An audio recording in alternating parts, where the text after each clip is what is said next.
So I'll go ahead and just pass it on to our librarians so they can introduce themselves.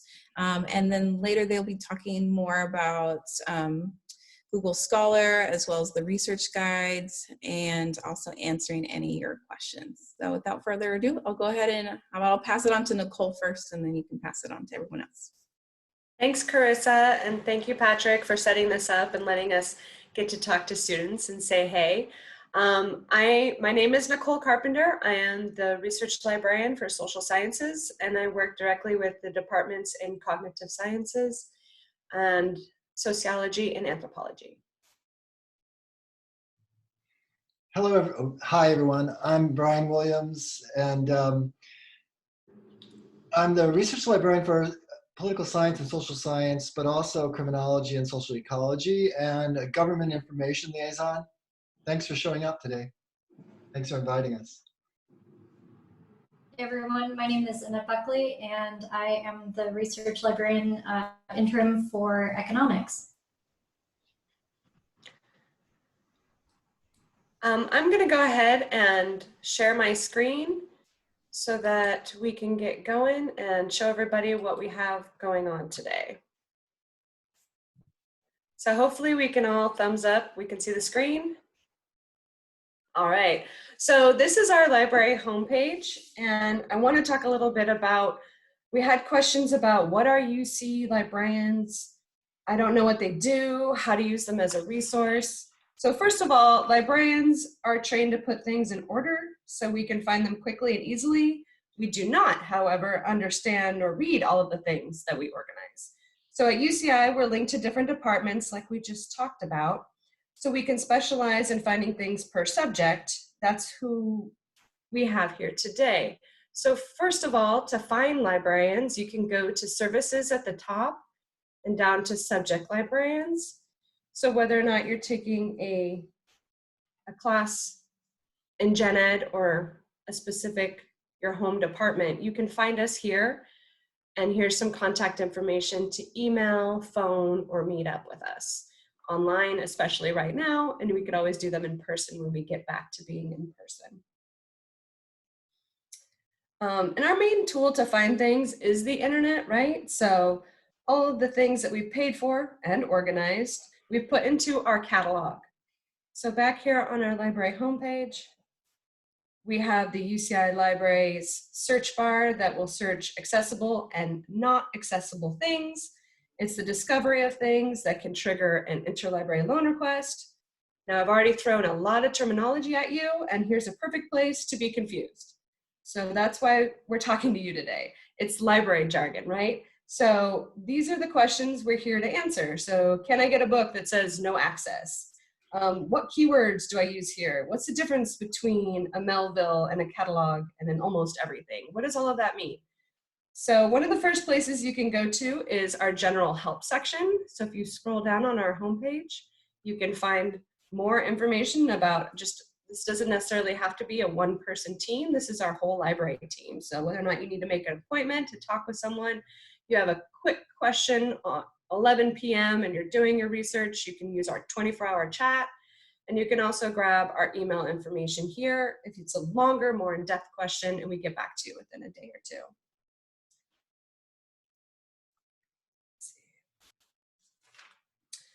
So now I keep talking about the things. So what are the things? It's just about any different type of information. So you think about librarians, you think about books, right? But the things that we each most use might be a newspaper article or a data set or a podcast, videos, reviews, journal articles, films, images, the list goes on and on. So we have all of these different types of resources to help out.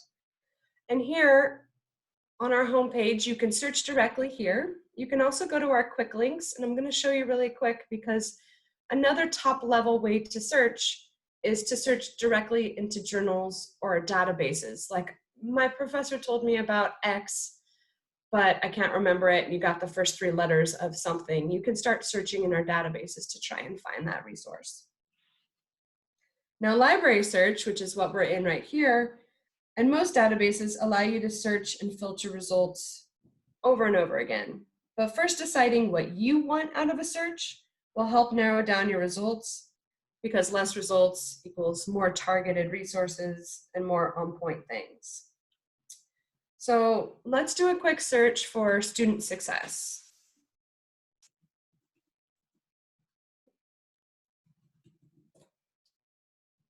So here you can already see that you can already make decisions, whether or not you want to search our catalog, which is more books, articles directly, and even our course reserves, which is what our faculty have put on hold for you. But right now I just went with the default, which is almost everything, which allows you to find things that we don't necessarily have. Immediately, you can see the different types of resources. This is a journal, this is a book, this is a book chapter, this one down here is an article.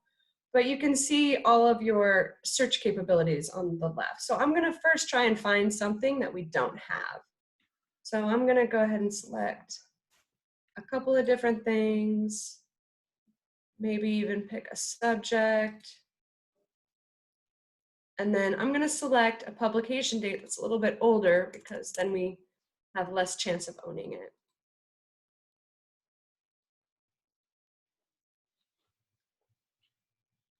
So here, even the second item right here, we have an article. It doesn't look quite on point. It's health and beauty salon, but it might be for a cosmetology school. But it says there's no online access. So I'm gonna go ahead and click on this article and find out, well, what can I do instead? You can do that by seeing the interlibrary loan. Here's where that jargon comes in. If you want access to this article from 2002, you can select interlibrary loan. And you can do that. Here you can see all of the information for your article has been pulled in, and you can grab your library account number, which is really the really long number on your ID that starts with the 2197. Putting in there, and you can go through those steps, and you can get to the resource in a few days, maybe a week or two, but it will be in an email in your inbox within a short time. So even though items may say that they're inaccessible, there's still a way to reach out, and we don't want students to be buying things or being confused. Please reach out to your librarians and find that information. One last thing I forgot to do, and I'm gonna try and unplug really quick, is to make sure things. Can you see the pop-up VPN? No, oh man. Nope, we can't see the pop-up. Let me see if I can edit my share really quick, because I want to make sure that students can find this.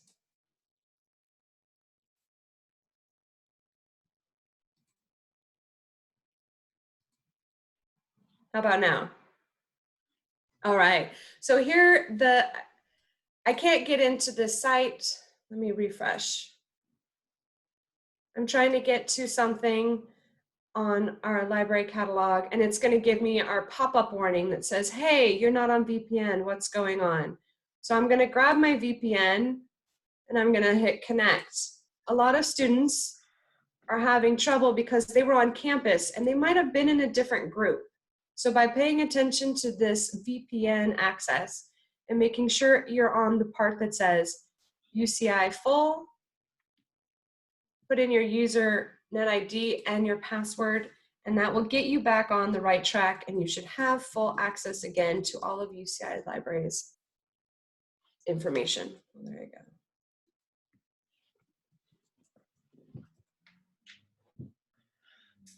Wow, I love how it wants to not work right now.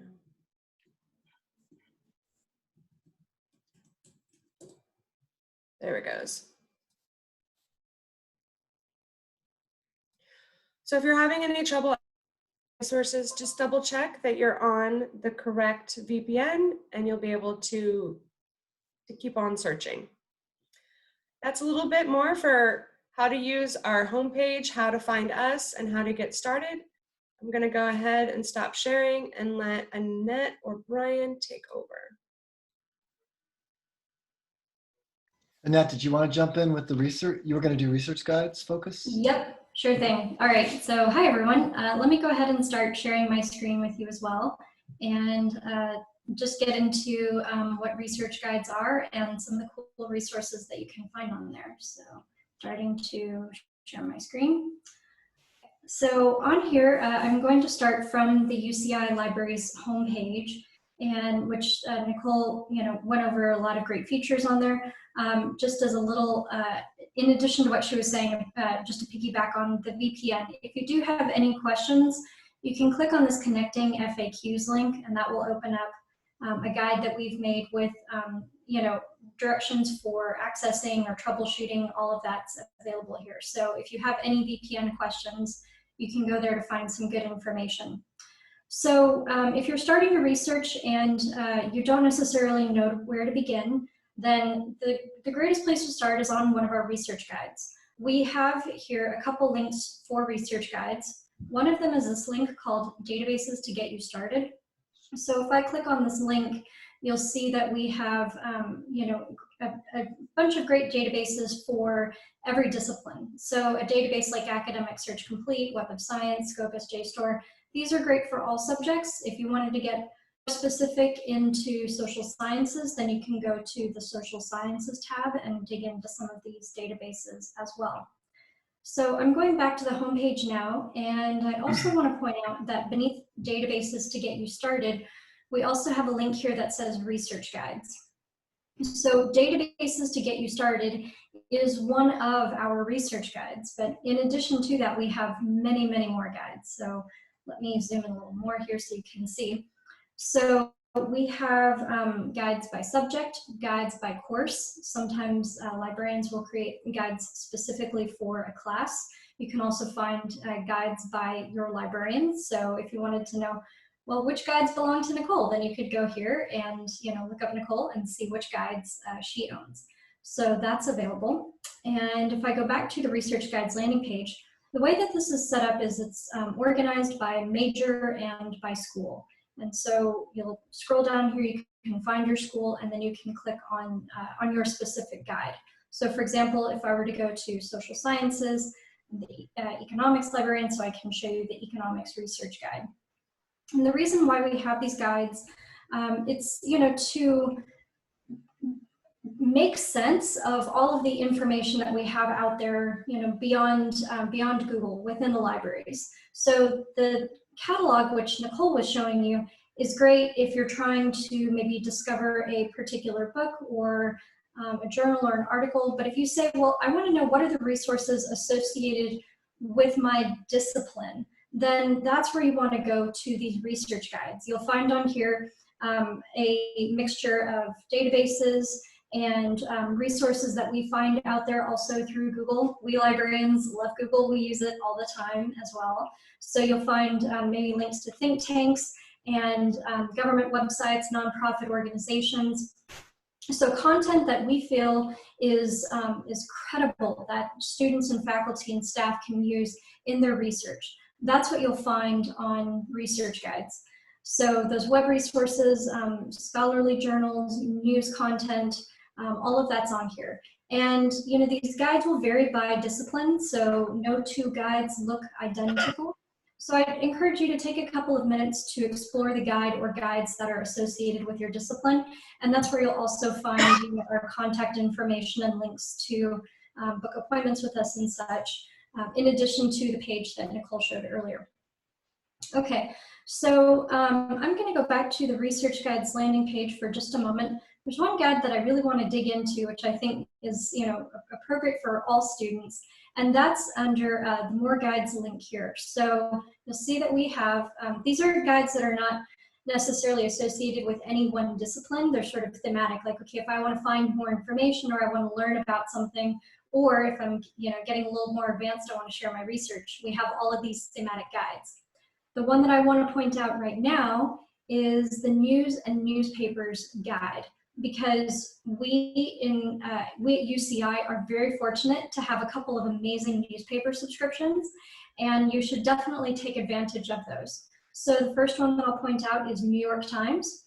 So we have the UCI libraries sponsor a subscription, a premium subscription to the New York Times. So if you're really tired of hitting those paywalls, it's like you read your 5 free articles and it says, okay, now you have to pay. And you say, well, I don't have the money to pay for New York Times. That's okay. The libraries have you covered. So the UCI libraries were actually the first in the whole UC system to give all students, faculty, and staff free New York Times. And that includes the mobile app on your phone. So if you want to be reading New York Times, from your phone, then you can do that. So we have instructions on here for setting up your account and also renewing your account. And if you have questions about troubleshooting, you can call New York Times or you can email us and we can help you with troubleshooting. But yeah, this is pretty amazing. It's this publication is not free, and so we are thrilled to have this premium access to nytimes.com. In addition, we were also the first in the UC system to get Wall Street Journal via WSJ.com. So if I go to the WSJ.com tab on here, you'll see that just like New York Times, you can create an account and you can download the mobile app on your phone, and so you can read that from from anywhere, anytime. And so that's a really excellent resource that we have. So yeah, you can discover a lot of fantastic content on the Research Guides landing page right here. And I think that's basically all I wanted to cover at this point. So I'll turn things over to Brian, and I look forward to answering more questions later on. Okay, thanks, Annette. I'm going to go ahead and I'll share my screen. There you go. That was awesome, you guys. Thanks, Nicole, and thanks, Annette. So I get the pleasure of talking about Google Scholar, and this is going to be a labor of love. I created a Google Scholar research guide, speaking of research guides, focused on just about everything. I'd say the most useful part of it may be the video done by my colleague, Stacy Brinkman, just the introduction to basic Google searching. It's super useful, and I linked to it from the research guide, and I'll show you that in a second. But I do say big picture because it's so important when we think about how do we find information, that we understand, lots of great information, as Annette and Nicole said, is free. We are users of Google, especially as a government information person, and a social scientist should be pretty interested in policy and government information. Google's going to be a really important tool for you, right? But today we're focused on Google Scholar. And the reason why, I'm going to just open up my desktop here. The reason why we're focused on Google Scholar, well, you could probably answer. There are a couple reasons. A, it's super big. So when you think about starting your research, there's a number of ways to begin, right? You could begin throwing out terms in Google, trying to figure out which terms are being used most frequently by the, I guess, authoritative voices out there talking about a particular issue, right? You need to learn the language of the topic, sort of the landscape. And then once you have a little bit of that down, maybe you go to Google Scholar. And the reason why you would go to Google Scholar is because it's a kind of index that indexes scholarly content and a little bit of other stuff, but mostly scholarly content across academic disciplines. I think when you think about, and it's a database. I mean, database could be your closet, right? But I think when you think about databases, they come in a couple different kinds. Like when we were looking at the research guides, if you had looked at Annette's economics guide or my political science guide, what you'd see is that there are certain subject-specific databases that are really important for that investigation, right? For political science, for economics, for psychology, for criminology, those kinds of things. Well, those subject databases are super useful, but obviously they aren't going to cross disciplinary boundaries quite so much as something like Google Scholar. So because it's so big and it's cross-disciplinary, we like it, right? We meaning faculty like it, your faculty like it, I like it, the librarians like it, and undergraduate and graduate students like it. So it's pretty awesome. Let me see. So this is my page for political science, by the way. And one thing you'll notice, all these guides are kind of unique, even though they're doing the same sorts of things. But I have some stuff for law here. Most of my legal information links are from Criminology, Law, and Society. But if I just scroll down, I front load everything. Here's key discovery tools. So discovery is a fancy word for search, right? For you going out there and trying to find stuff. And I just have an alphabetical long list. Probably it's, it's debatable whether it's a good strategy to give that much front-loaded, but here's worldwide political science abstracts. That's an example of what? That's an example of a subject-specific index to scholarly content. Pretty cool. I'm just going to go, oops, sorry. I'm going to go here, and here's Google Scholar, right? So Google Scholar is a really big index. Google Scholar is so important. I think, yeah, I linked to it here. So Google Scholar, not a subject-specific index, right? One of the questions that should pop up, I think, eventually is how much overlap is there between these different platforms, right? So you want to be efficient. When students ask me, like, do I really need to search everywhere? Of course you don't. One of the big issues about searching is to understand that no one place, though, no one platform, whether it's Google, Google Scholar, worldwide political science abstracts, criminal justice abstracts, no one place searches everything.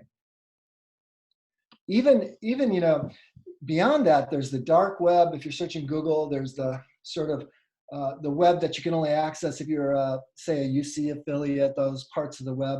And then there's the wide open web. So no one platform searches everything. But can you get away with just searching Google Scholar? That's really a judgment call on your part. That's where critical thinking comes in. And you'd be looking at your prompt, right? You'd be looking at your prompt. What are you trying to accomplish? What do you have to accomplish in order to succeed in a particular class?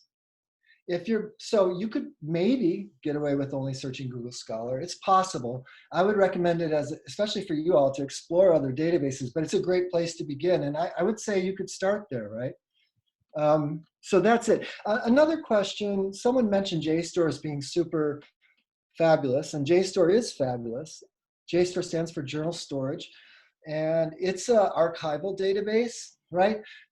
When the web started, little folklore, when the web started, all the commercial information vendors started digitizing stuff at the present and going forward, right? Current information. But who was going to digitize the old stuff only scholars would want to look at? JSTOR was the first, so they went back and they started digitizing stuff from volume 1 of the oldest academic journals. And that kind of threatened some publishers. And in order to protect publishers against being sort of made obsolete by JSTOR, JSTOR promised to embargo current content. So for social scientists, especially social ecologists, it's just important to know that JSTOR is great, all full text, pops up a lot, but JSTOR doesn't have the most recent article literature available. Usually embargoes are either 3 to 5 years.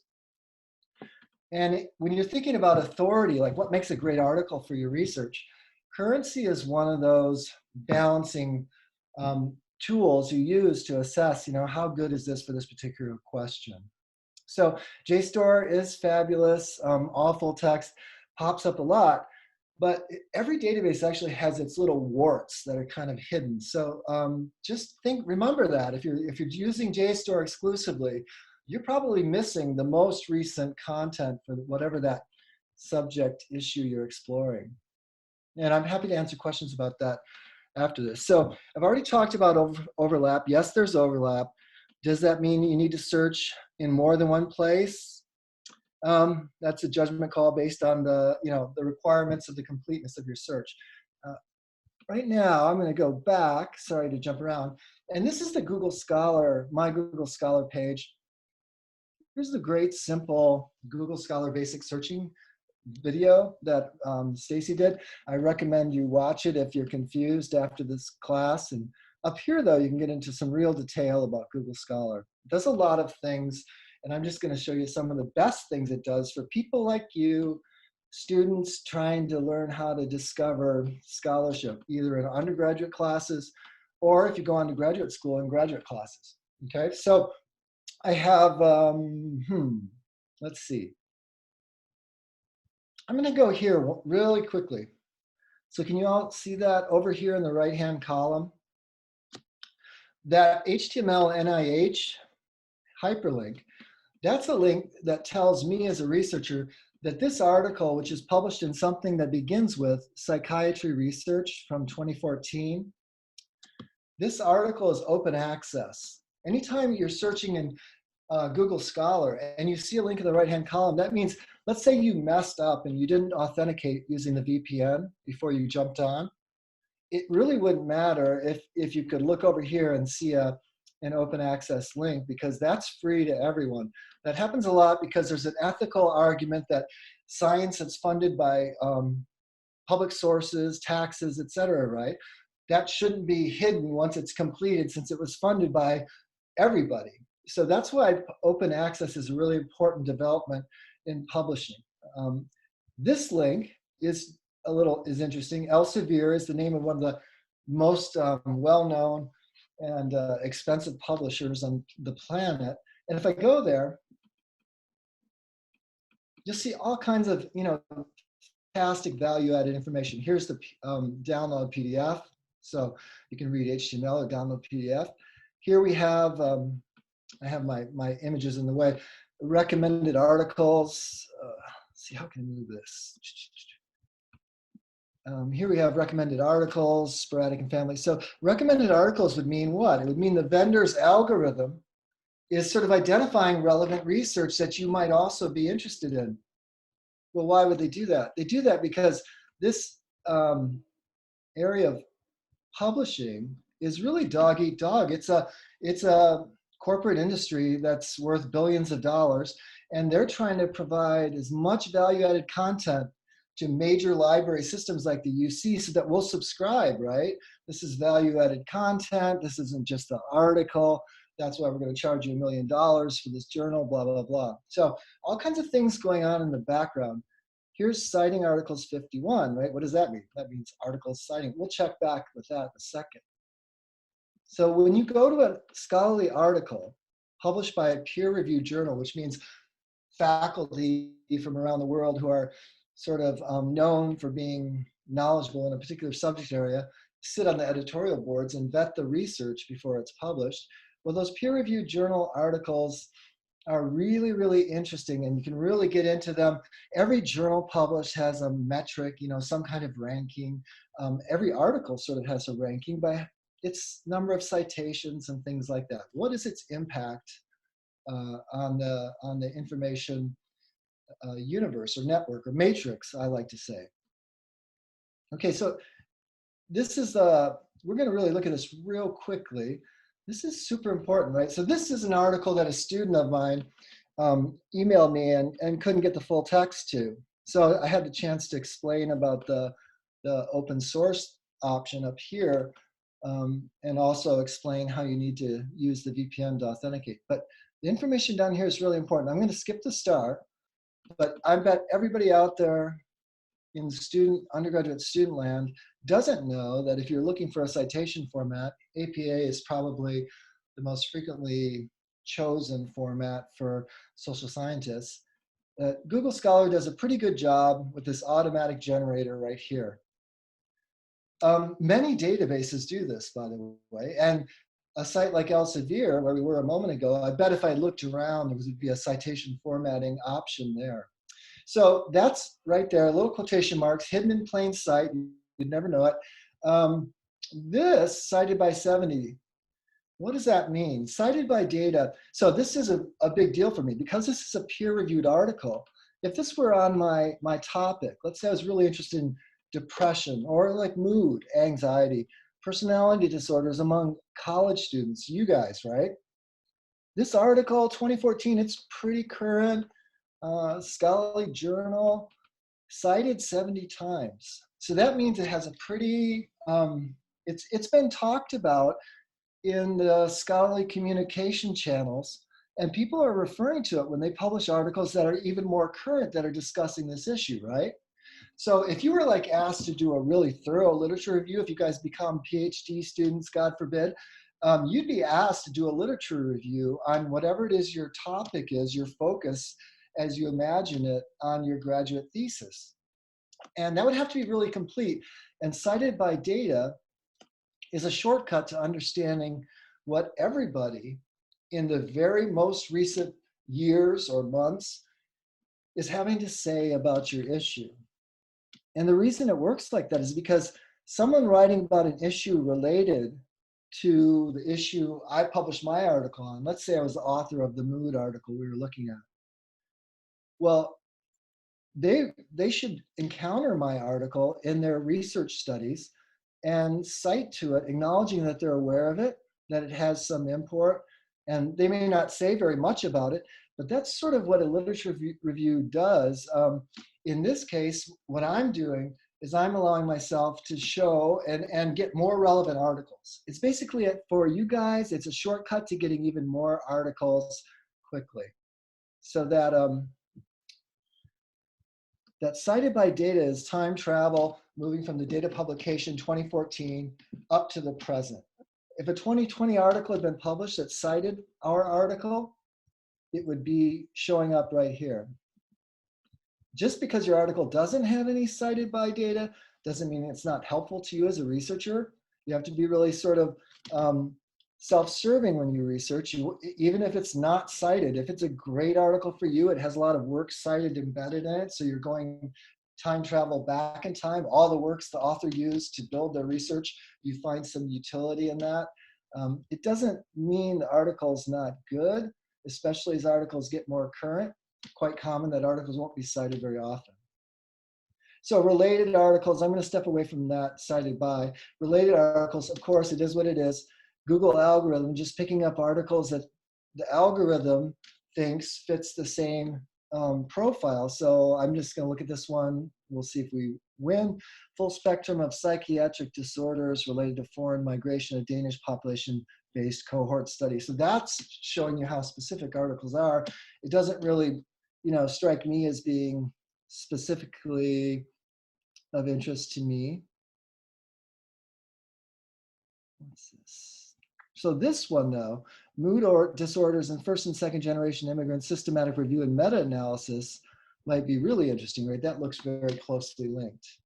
So the Google Scholar gives you that. It gives you the related articles. The versions is a weird thing. Don't worry about it. And then Web of Science 42. So what this is cited by data, but it's talking. I love Web of Science. Not many people do. It's the oldest, most important database on the planet, some argue.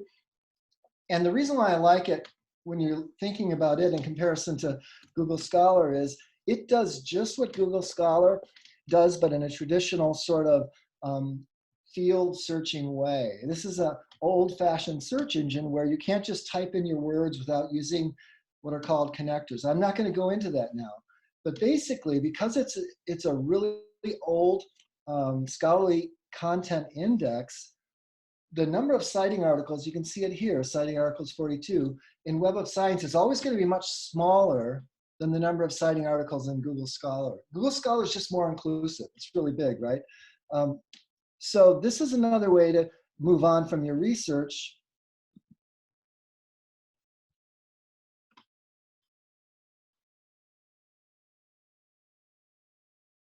To show you how different databases have different values. Just like when Nicole was showing you a record in the library catalog, this is a record of an item that's located in Web of Science and also obviously indexed in probably Google Scholar as well.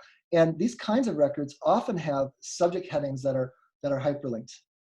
So here's keywords plus, author keywords, depression, ethnic minorities, etc. So if I clicked on any one of these, I'm going to see what kind of items, scholarly items, have been tagged with that particular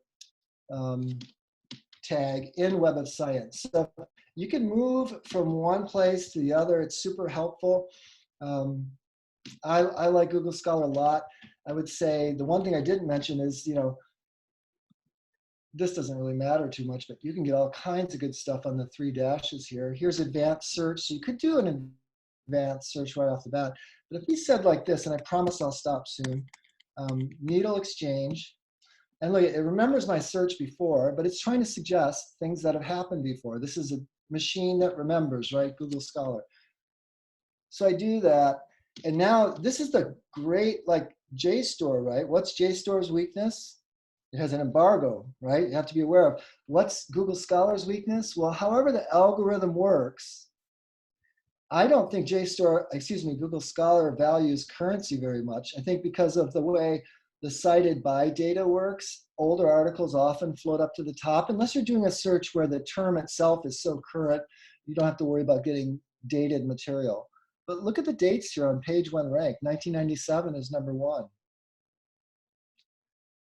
2001, 2003, etc. And I think that's, again, I'm not sure, but I think it has something to do with the cited by quality of these things. So that just means you have to be aware of dates, and you can choose a preset facet to limit your research. You could type in like 2010 here and it'll search from January 1st, 2010. I'm just going to click on since 2016 and scroll down. You can see I've been here before. Substance Abuse Treatment and Prevention 2017 Springer. Springer is another one of those vendors, right? You can see here's a open access link. And we have access to this article here as well. And it has cited by 5 and Web of Science 2. Again, the more cited by data from Google Scholar. So if I went there and did the cited by data, I go here and I see, oh, crisis and policy change, HIV/AIDS and syringe services in California from Mobilization International Quarterly, published in 2020. So that's the way using citations and works cited in the article itself is kind of like time travel. Now I'm up to the present, right? And if this article has a good works cited page, I should go through it as a researcher and see if they can do the work for me. Are they going to point me to other relevant articles so I don't miss something? So those are kind of some of the highlights I wanted to mention. Love Google Scholar. Always be aware that I would always want to bounce a date restriction in just to make sure I'm not missing really good current things, because even in the humanities, right, where you're studying a Shakespeare play, you would want to know what your colleagues are saying, what other students or faculty are saying about that old play today, because things change, right? So how would you find the Google Scholar homepage? I don't think many people do. The Google Scholar Research Guide homepage. You click on the face, that's a shortcut to the research guides that we pull together, okay? And you can email me, schedule appointments, all that stuff. However, that's really all I have. Thanks. Let's see, stop my share. So there's a question that came up in Q&A, and so the question is, can you show us the process on how to download the VPN so that we are able to access the databases outside of campus? So I can go ahead and share my screen and answer that question. And if there are other questions, please feel free to type them in Q&A for right now, and we can just tag team and answer those questions. So I'm sharing my screen again.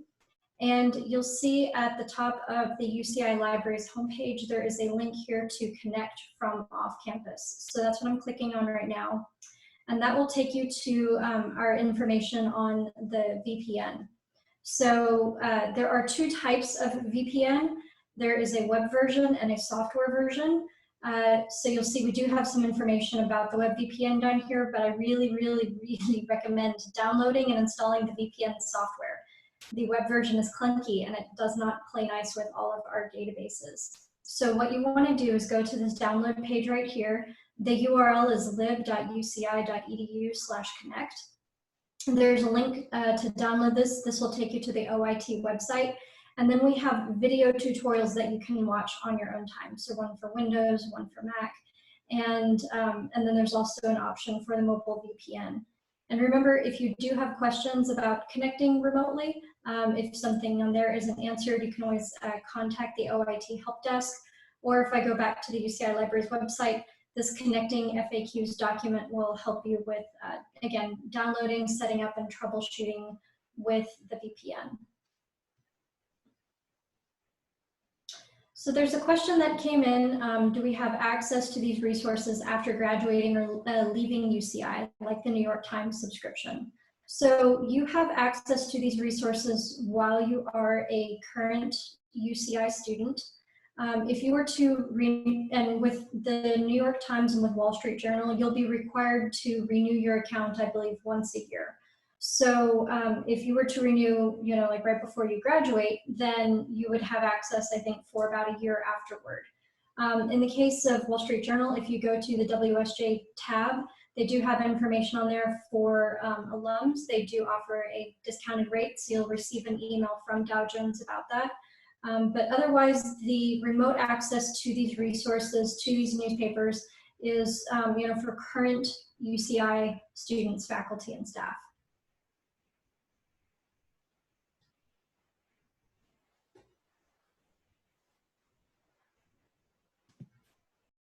Well, thank you so much, Annette, Brian, Nicole. That was all very super helpful information. Looks like we got another question. What is our VPN password? Maybe if you can answer that.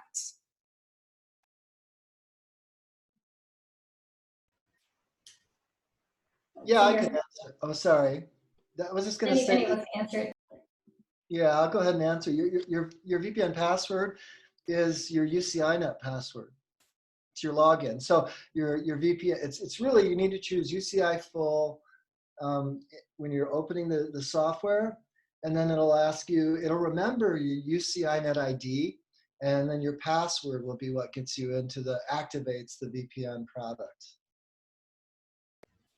Your UCI Net ID is typically, but not always, the prefix to your UCI email address. So the password that you have associated with your UCI Net ID, that's what you'll use to access the VPN. And that's something that's maintained by the Office of Information Technology.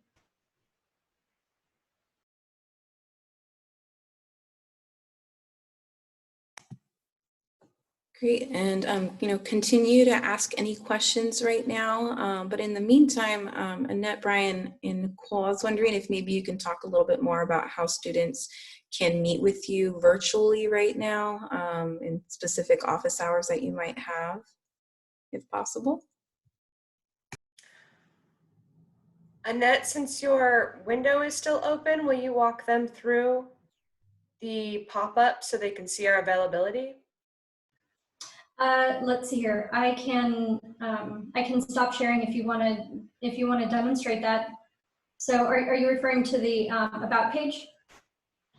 No, I'm saying when you select schedule an appointment, our availability will show up for them so they can see that. Yes. So if I go to about, and then we go to, let's see here, subject librarians. So we have a link on here. So if I wanted to scroll down and choose, let's see here, if I start scrolling, social sciences. So if I were to go to Nicole Carpenter here, there's a link to schedule an appointment, and this will also be on, I'm presuming, on Nicole's research guides as well. So here you can see Nicole's availability. So she's available for either shorter or longer 30 or 45-minute appointments, depending on the complexity of your research question. And then what you would do is click on a day. You'll be able to see what time she's available on a certain day. And then you would select that, click continue, and then walk. And this is where, in my case, I would have to authenticate with my UCI Net ID and password. This is the same thing that I would use if I'm trying to connect to the VPN. And then I'll get a brief questionnaire. And I'm not going to take Nicole's office hour. I don't want to, or appointment hour. I don't want to do that right now. But yeah, that's how you would go ahead and schedule an appointment with Nicole and see her availability. I would just add that's one way. I mean, you could also just email Nicole, and I'm sure she'd reply and work it out. So there's lots of ways to communicate and bounce things back and forth, but I think that's an efficient way. And if you looked at our research guides, there'll be a little schedule button beneath our pictures. And so that's sort of another shortcut to that. Awesome, thank you so much. Any other questions? Feel free to submit your questions through the Q&A. And then Annette, Nicole, Brian, are there any other, I guess, common questions that students might have or that you've maybe gotten in the past or maybe recently having gone remote, or any other, I don't know, myths that are out there that you can debunk when it comes to library resources and researching? I'll take one right off the bat. Because of our circumstances and the pandemic, I've had a lot of students reach out to find out how to get a hold of some of their course reserves that they would have seen on campus and been able to borrow for 2 hours. We have an incredible course reserves team that has gone online and searched for ebooks to fulfill some of those orders and created something different if it was available. So if you're still searching for a course-related book that you were looking for, please take a look and search our catalog first. There is a chance that it could be there. It could be a chance that we don't have accessibility to get those types of licenses as well. So we can always find a place to point you to at the same time.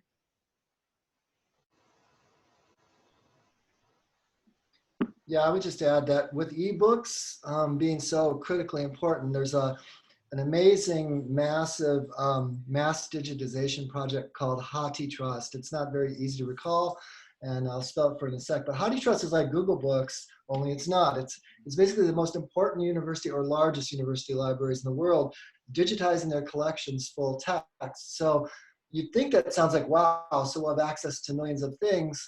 Well, before the COVID-19 crisis, much of what was in Hottie Trust was locked down.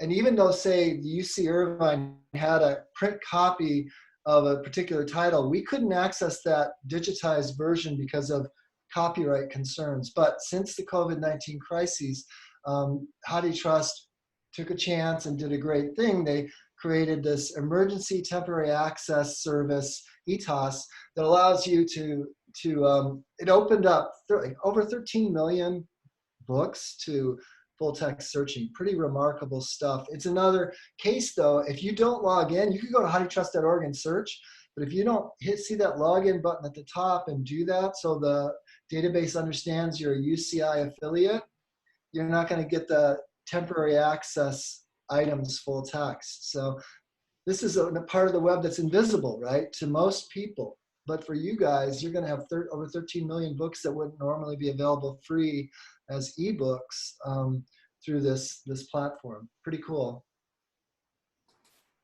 Thanks, Nicole. Great, thank you for that follow-up, Brian. Yeah, that is very interesting. So thank you for sharing that. So if we don't have any more questions coming in, then I think we can certainly wrap up unless there's anything else that you'd like to share. But this was very helpful, and since we are recording this session, we will be sending this out via our SSARC newsletter, as well as putting it on our website as well. So in case you have any friends that you think this might be helpful, feel free to share it with them. But thank you so much, and we hope that you have a great afternoon. And Annette, did you have anything to say? Yeah, I have one other thing that I just want to share. This is just for fun. And so maybe, let's say you've binged everything there is to binge on Netflix and Hulu, and you're like, okay, now what? So if you go to the Research Guides landing page, you'll see under I Want to Find, beneath news and newspapers, we do have a link here for streaming media. So if you're just kind of looking for something fun, we're very fortunate to have a lot of available streaming media content. So you can see here streaming by UCI, by academic discipline, and we also have an A to Z list on here. And a couple of streaming media platforms that are really popular, Swank Digital Campus. That's a great one if you want to find a lot of popular movies. And let's see here, also Canopy, that's another great one for streaming content. So yeah, if you're just looking for something fun, you might check out the streaming media guide. So through the Research Guides landing page. Awesome, thank you. Nice added bonus. All right, well, thank you so much, everyone, and we hope that you have a wonderful week. Bye-bye. Bye. Thank you. Thanks, guys. Bye, thank you.